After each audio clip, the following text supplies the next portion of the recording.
Esse quadro, Os Meus 11, né, é o oferecimento da Union Conteúdo, que é o estúdio aqui que a gente tá gravando o nosso podcast. Bem legal, aliás. Super parceiro nosso aqui. A Union é um estúdio que produz conteúdo estratégico para o mercado audiovisual e conta também com uma estrutura para a produção do seu podcast, que é o que a gente tá fazendo aqui hoje. Então, obrigado a todo mundo da Union aí, parceiraço nosso, tamo junto sempre. E, Vessa, como que funciona esse nosso quadro que chama Os Meus 11, que é um pouquinho diferente, que a gente tentou adaptar pro nosso jeito. Não pode ser a escalação que o Vessone acha da história do Corinthians. É a escalação que o Vessone viu. Então, por exemplo, Tá vendo? Você vê, essa hora é boa, nasci em 79. Já aumenta o leque. Já aumenta o leque. Ajuda. Mas, por exemplo, o maior artilheiro lá do Corinthians, não dá pra colocar porque você não viu.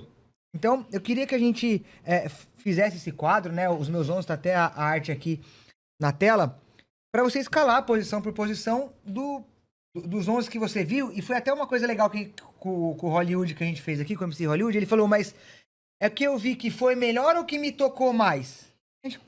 É sua escalação. Então, ele, por exemplo, ele escalou Chicão e Betão na zaga. O Gamarra pediu. Ele deixou o Gamarra de fora, porque o Gamarra jogou fora. no Palmeiras, ele ficou puto e não quis escalar o Gamarra. Então, é os 11 que você viu e que mais você sentiu emoção de ter visto, de ter vestido o manto. Então... Os Meus 11 do Vessone. Você pode escolher a formação também, obviamente. Vai ser um 4-4-2 mais anos 90, vai ser um 4-3-3 mais pra frente. Manda a brasa, começando com o goleiro do Vessone. O goleiro, normalmente, a gente fica sempre entre Ronaldo, Cássio e Dida, né? E eu costumo dizer que o Dida foi o melhor goleiro do Corinthians. O Ronaldo, o mais identificado goleiro do Corinthians. E o Cássio, o maior goleiro do Corinthians. Pra mim... Eu tento fazer na minha cabeça, porque eles foram tão importantes assim, que eu acho que eu fico com essa divisão. Então, como eu tenho que escolher entre o maior, o mais corintiano e o melhor, eu vou ficar com o maior, então, que é o Cássio. Gigante Cássio. Por todo o símbolo, aliás, camisa muito louca aí dele. Essa camisa por todo o simbolismo, vale pelos títulos, pelos mais de 10 anos de clube, enfim... Como diz o Duílio, vai ter um busto, o Andrés também fala isso, não vai ter um busto, espera parar. E a gente talvez não tenha noção, né? Não Jogadores tem, que estão na ativa, a gente tem muita dificuldade de ter a real dimensão. Quando o cara para e passam os anos, você fala, caramba, né? E é um dos caras que eu vou colocar na minha seleção, por exemplo, o Marcelinho. Pra mim, o maior jogador da história, maior do que o Cássio. Quando você olha pra trás e fala assim, peraí, o cara fez 204 gols, ele tem 50 gols, sei lá, 52, eu acho, só nos clássicos. Fala, não é possível que esse cara fez 50 gols no Palmeiras, no São Paulo e no Santos. Se você pegar o Jô agora, ele tem 65 em 3 passagens em todos os clubes. Ele tem 65. O cara fez 52 no Palmeiras, no São Paulo e no Santos. não era um centroavante. Não, e não era centroavante. Fora as assistências. Então você fala... 10 títulos, olha o tamanho desse cara. Só que quando ele tá jogando, a gente não tinha valor, muita... cobrança. Não tinha muita noção. Só que hoje, quando você olha pra trás, você fala, quem que tem parecido com esse cara? Não, ninguém. Não tem. 50 Não tem. gols em clássico. Aí você fala, meu Deus, olha o tamanho desse cara. Aí que a sua ficha Começa a cair. vai caindo. Então, eu acho que o Cássio a gente ainda não tem a dimensão. É só daqui um tempo, 10 anos, quando ele parar. Sabe por quê? Quando ele falha, e acontece, o cara é suscetível à falha... Você fala, meu, que desgramado, falhou, não sei o quê. Aí você dá uma esquecida na história do cara. Só que daqui a pouco a gente não vai ter mais esse problema. Eu tenho dó dos próximos goleiros. Na sequência do Cássio. Porque todo gol que esse cara tomar, o Cássio defenderia essa. Mas, por exemplo, acontece isso hoje com o Fagner. Desde 14, quando ele chega de volta pro clube e é titular, ele já sentou Edilson. Antes do Edilson, em 2014, tinha aquele menino... O Dinho? Não, então, antes até do Eldinho, tinha um lá, ele sentou Edilson, ele sentou Léo Príncipe, ele sentou Michel Macedo, ele sentou... acho que são 5 ou 6. Esses caras todos, eles não eram ruins, eles não tiveram passagens ridículas. Só que o nível do Fagner era tão alto que esses caras passam a ser ridículos. Se o Corinthians não tivesse um cara como o Fagner, a gente talvez falaria... O Michel Macedo não é tão ruim, hein? Fez o arroz com feijão. O problema é o comparativo. Só que o problema é o comparativo. Então vai acontecer isso com o Cássio. Como aconteceu com o Rogério. São Paulo fez... E sofre até hoje. 10 goleiros, porque a gente vai sempre ficar olhando. Ih, esse perde o Rogério nível aí. de referência é muito alto. O nível é o top 1. É isso, Nível top 1. então nesse caso, o Cássio, os próximos vão pagar. Isso você pode ter certeza. Seja da base, seja contratado, vai sofrer, porque a gente vai ficar muito com isso na cabeça. Então eu ficaria com o Cássio. O lateral direito, cara, eu gostava muito do Giba, eu achava que ele fazia um feijãozinho com arroz bem feitinho. Só que o Fagner já tem... ele vai estar perto aí já de um dos maiores assistentes da história. Ele já tem 5 títulos pelo clube. Ele está muito perto de se tornar o maior assistente da história do estádio. E é um cara de mais de 10 anos de clube. A raça, a identificação. Então, é assim, um cara pra mim, na minha visão, né, pra ser ídolo, ou ele tem que fazer muito gol, porque tem cara que nem tem tanta identificação, mas o cara fez tanto gol, que o gol marca tanto, que o cara se torna um ídolo. Ele tem que ter tempo de casa, ou ele tem que conquistar título. Então, esses 3 coisas, se o cara tiver uma dessas 3, pra mim, já vai bastar para o cara ser considerado um ídolo. Então o Fagner tem mais de 10 anos de clube, o cara já conquistou 5 títulos. Então eu acho que para mim o Fagner como lateral direito, apesar de eu gostar muito, como eu disse, do Giba, na lateral esquerda, o Kleber jogou muita bola, eu era muito fã do Kleber, o Silvinho jogou muita bola e eu peguei muitos dois também. É que eu acho que o Kleber pegou aquele timaço de 98, 99, então eu acho que de alguma maneira aquilo facilitou demais pra ele, né? Ajuda demais, tanto que jogava na lateral, o Índio jogava em paz, porque com aquele time até a gente jogava em paz também. Ele só precisava não fazer merda, o resto... Só precisava fazer arroz com feijão. Só arroz com feijão, não precisava fazer gol, não precisava fazer cruzamento. E coitado do Daniel também, né? Que todo jogo grande caía pro Índio. Então, eu vou ficar, por exemplo, na lateral esquerda, eu também fico com o Fábio Santos, apesar da saída dele, da volta, porque eu acho que o Fábio, quem ganhou Libertadores ali, e o Mundial, mas a Libertadores principalmente, acho que tem que ter um pedestal, porque muda muito a história do clube, a encheção de saco que a gente tinha dos outros times. Então, principalmente de 99 até antes da conclusão dela, em 4 de julho de 2012. Sim, de lateral esquerdo. Então eu fico com o Fábio também, já tá aí com 6 títulos pelo Corinthians, uma trajetória de muitos anos. Na zaga, eu vou ficar com o Chicão e com o Gamarra. Eu acho que são os dois também, apesar do Corinthians ter tido aí também outros bons zagueiros também fizeram histórias bacanas, até de tempo também, mas eu acho que o Chicão e o Gamarra, pelo tempo que eles ficaram no clube, pela importância, pela conquista, enfim, eu acho que eu ficaria com os dois. Minha zaga eu formaria assim. O meio de campo... Antes de você ir pro próximo nome, ele vai jogar como? No 4-4-2 ou no 4-3-3? Um volante, 2 meias? Ou você vai ser um técnico mais conservador? Você não vai colocar 2 volantes e queimar um meia ali, né? O problema é que os 2 volantes são muito volantes, né? Não é qualquer Zé Ruela, imaginamos. Né? Então, eu acho que assim, eu vou começar para que eu não esqueça de quem eu acho que não pode escapar nesse meio de campo com 4 homens. O Neto, pra mim, vai estar no meu meio de campo, porque o Neto, eu sou de 79, o Neto o título de 90 marca uma geração. Eu chamo de o título que marcou uma geração e a minha geração. Seu primeiro ídolo no futebol? O Neto é um cara que, puta, é difícil a gente falar assim. O Neto tem 80 gols no Corinthians. Pessoas não lembram disso. Cara, 80 gols no Corinthians. Hoje a gente vê um Zé Ruela com 10, 12 gols, a gente acha que é maravilhoso. Os caras fazem placa quando o jogador bate 100 jogos no clube. O cara fez 80 gols, velho. Ele só ganhou um brasileiro e uma Supercopa. Não, ele meteu 80 gols, cara. Era um cara que a gente se identificava, que ele era brigador em campo. Então o Neto no meio de campo... Botava fogo no negócio. Eu não consigo abrir mão. Assim, meu time vai se desorganizar no 4-4-2, não tem problema, mas vambora. Eu não vou abrir mão do Neto. O Marcelinho, pelas circunstâncias que eu acabei de falar, pra mim o maior ídolo da história... 407 jogos, 204 gols, sei lá, 200 e poucas assistências, 50 gols só em clássicos, 10 títulos pelo Corinthians. É difícil. Talvez os mais novos não tenham muita noção.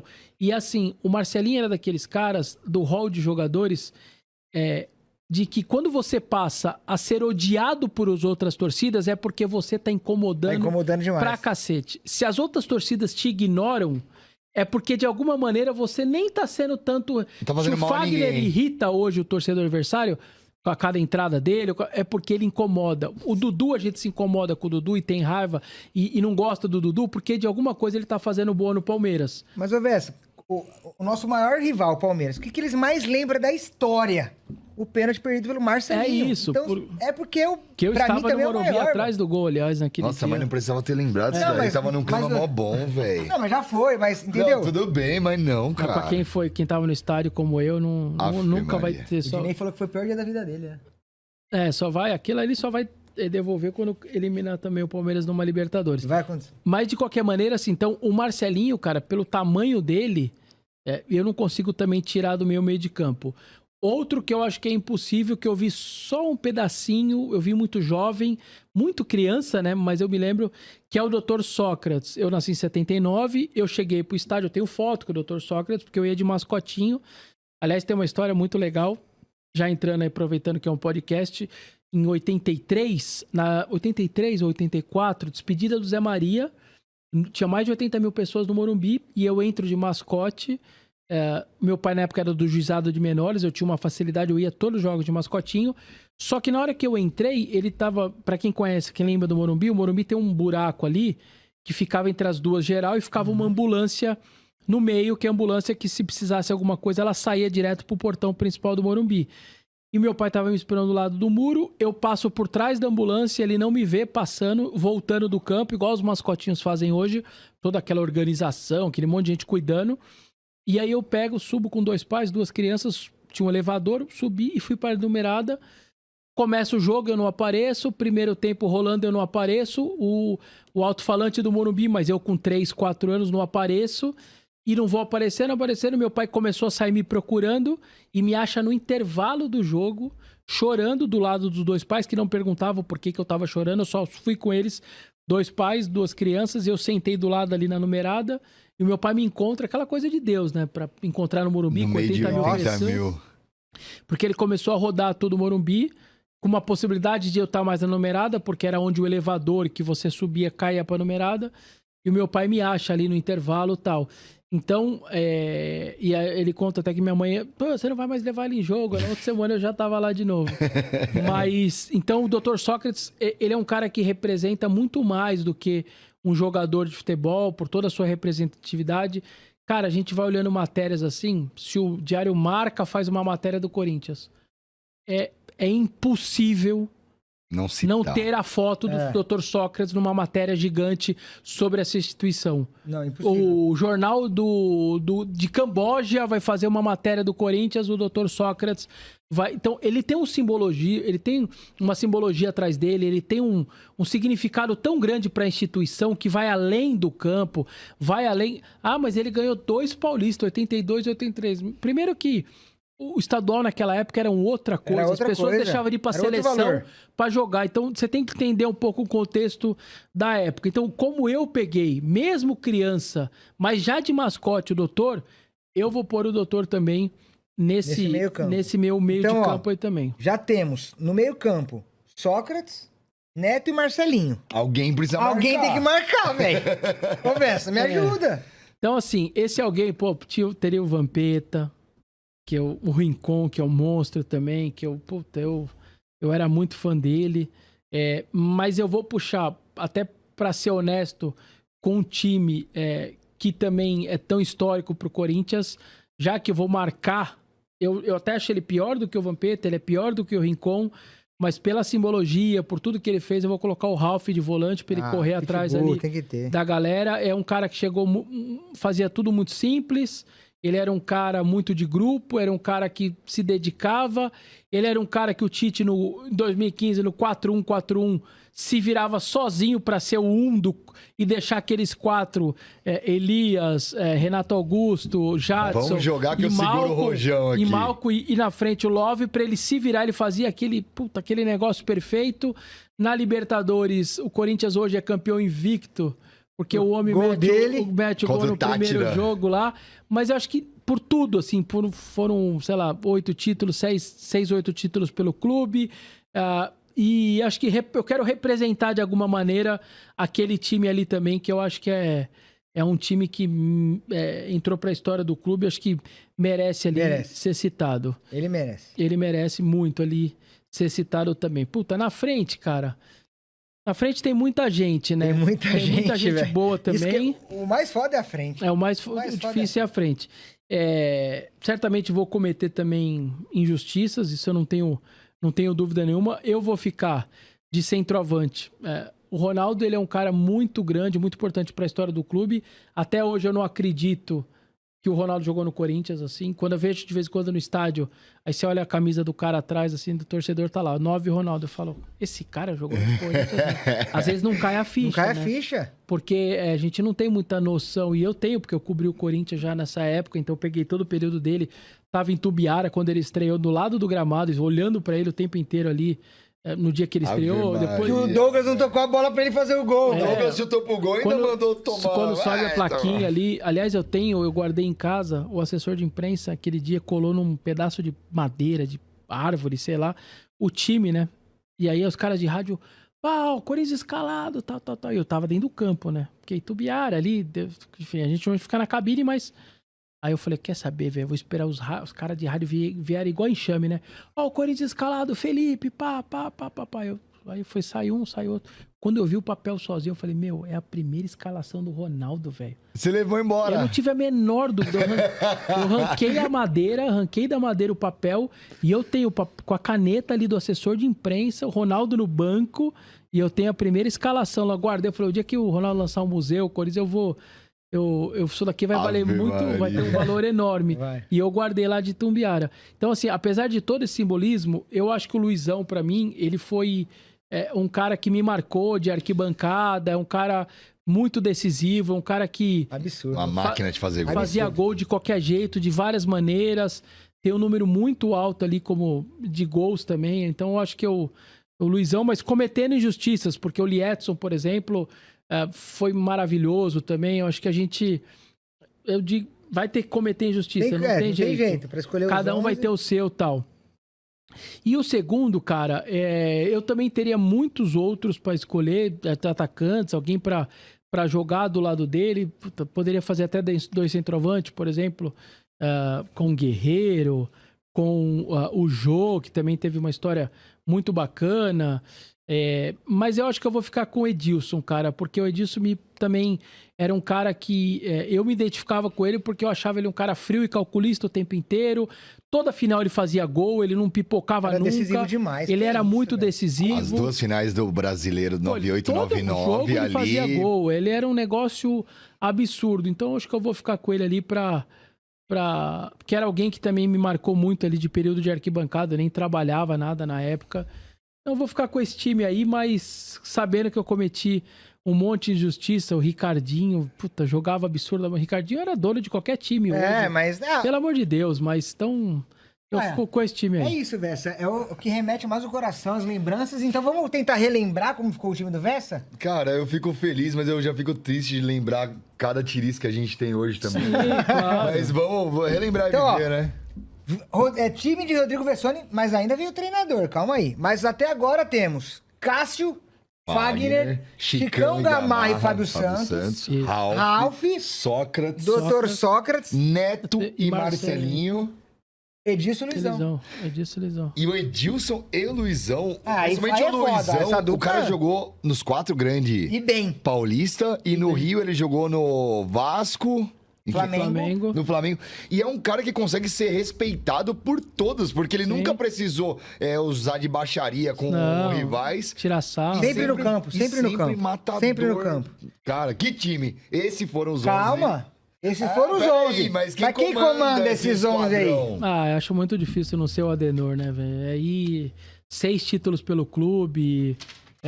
Sinceramente, eu acho que é o maior vencedor da história do clube. E eu acho que o Adenor vai estar sempre no nosso coração, aconteça o que acontecer daqui pra frente. E eu vivi toda a sua época também, né? Vivi, na verdade, peguei também aquela de 2004, a primeira. Peguei a terceira também do título brasileiro de 15. Peguei a do meio, que foi a mais importante, com os títulos todos. Tenho uma relação muito bacana com ele, uma relação de confiança dele já passar coisas assim que até aconteceram. E ele falar, eu te conheço, tu... Sei que você não vai... como que ele falava? Eu conheço tu, sei que você não vai me decepcionar, tal. Então, tem histórias, assim, que durante a nossa convivência, assim, de muito respeito. E, por exemplo, na final, quando acabou o jogo do Chelsea, a gente tava ali, né? A gente na zona mista lá em Yokohama. E aí ele passa e aí ele falou, quer tocar? Ele tava com a taça, eu falei, claro. Aí todos os corintianos tocaram na taça e tal. E aí ele fala uma frase que pra mim é muito legal, assim. Eu guardei muito aquela frase. Ele falou assim, tu não sabe a quantidade de coisas que a gente conserta no meio do caminho pra chegar até aqui. Pra ser campeão do mundo, cara, tem muita coisa. O que eu acho que ele quis dizer é o seguinte... Eu peguei jogador de tudo que é jeito, os vagabundos, tive que consertar, falta em treino, comportamento ruim, jogador ruim, o adversário mais forte. Ele teve que consertar tanta coisa para ganhar um brasileiro, para chegar no topo do mundo. E aquilo me marcou muito, assim. Tu não sabe a quantidade de coisas que consertamos no caminho para chegar até aqui. Por isso que é tão difícil chegar, né? Para fazer um trabalho tão consolidado. Mas acho que é impossível não votar no Adenor nessa hora, para mim, pelo menos.